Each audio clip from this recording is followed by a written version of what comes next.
उसके पास आकर, जिससे मनुष्यों ने तो निकम्मा ठहराया परंतु परमेश्वर के निकट चुना हुआ और बहुमूल्य जीवता पत्थर है। 1 पतरस 2:4। सो हे मेरे भाइयों, तुम भी मसीह की देह के द्वारा व्यवस्था के लिए मरे हुए बन गए, कि उस दूसरे के हो जाओ जो मरे हुए में से जी उठा, ताकि हम परमेश्वर के लिए फल लाएं।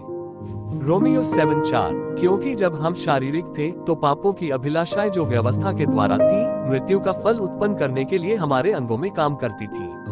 रोमियो 7:5। परंतु जिसके बंधन में हम थे उसके लिए मरकर अब व्यवस्था से ऐसे छूट गए कि लेख की पुरानी रीति पर नहीं वरन आत्मा की नई रीति पर सेवा करते हैं।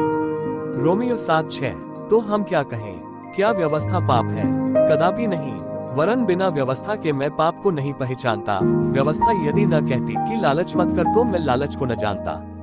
रोमियो 7:7। और वह इस निमित्त सबके लिए मरा कि जो जीवित हैं वे आगे को अपने लिए न जिए परंतु उसके लिए जो उनके लिए मरा और फिर जी उठा।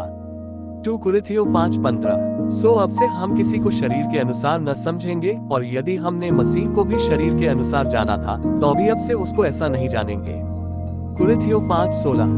सो यदि कोई मसीह में है तो वह नई सृष्टि है, पुरानी बातें बीत गई हैं, देखो वे सब नई हो गई। कुरिन्थियों 5:17। और यीशु मसीह की ओर से जो विश्वास योग्य साक्षी और मरे हुओं में से जी उठने वालों में पहलौठा और पृथ्वी के राजाओं का हाकिम है, तुम्हें अनुग्रह और शांति मिलती रहे, जो हमसे प्रेम रखता है और जिसने अपने लोहू के द्वारा हमें पापों से छुड़ाया है।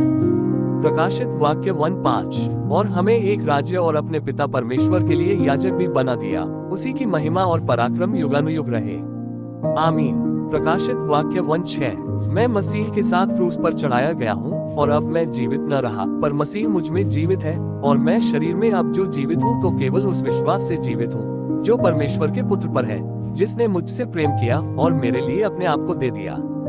गलातियों 2:20। इसलिए जबकि लड़के मांस और लोहू के भागी हैं, तो वह आप भी उनके समान उनका सहभागी हो गया, ताकि मृत्यु के द्वारा उसे जिसे मृत्यु पर शक्ति मिली थी अर्थात शैतान को निकम्मा कर दे। इब्रानियों 2:14। और जितने मृत्यु के भय के मारे जीवन भर दासत्व में फंसे थे उन्हें छुड़ा ले।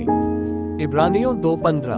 वैसे ही मसीह भी बहुतों के पापों को उठा लेने के लिए एक बार बलिदान हुआ, और जो लोग उसकी बात जोहते हैं उनके उद्धार के लिए दूसरी बार बिना पाप के दिखाई देगा। इब्रानियों 9:28।